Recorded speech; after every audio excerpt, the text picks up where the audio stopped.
Ընտրություններն ավարտվեցին ու իհարկե վիճարկելի հարցեր կան, բայց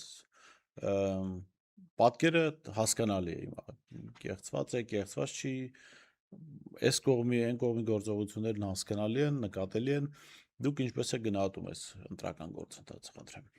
Քանի որ չեք մասնակցել ընտրությունների, հայտարարել եք, որ չեք մասնակցելու եւ աջակցում եք անդիմադիր ուժեր, խնդրեմ։ Տեսեք, ընտրական գործընթացի հետ կապված ստանդարտ ընտրություններ էր, ոնց որ եղել է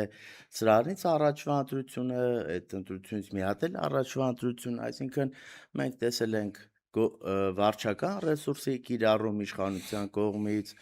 չգիտեմ, ֆինանսական, ուժային ռեսուրսի կիրառում, այնպես որ ինչ որ արտառոց բան է, որ աննախադեպ, չգիտեմ, չի եղել, ոնց որ միշտ։ Եթե այսինքն դուք լավ գիտեք, այն որ չգիտի ասեմ, այ ավագ սերունդը իրենք տեսել են, լավ կհիշեն։ 90 թվականից սկսած, երբ որ ընտրություններ էր, չէ, հիշում եք, այն ժամանակ այդ արկղերի մեջ լցնում էին, լույսերն անջատում էին, քվյա թերթիկներն էին լցնում, հետո լույսերը անջատում միացնում էին, բան լրիվ այլ պատկեր, հա, պատկեր, արձանագրություն, այսինքն ժամանակի ընթացքում արդեն Սերժ Սարգսյանի երևի ընտրության ժամանակ ինչ խախտում լինում էր, այսինքն վարչական, չգիտեմ, ֆինանսականով ինչ անեն,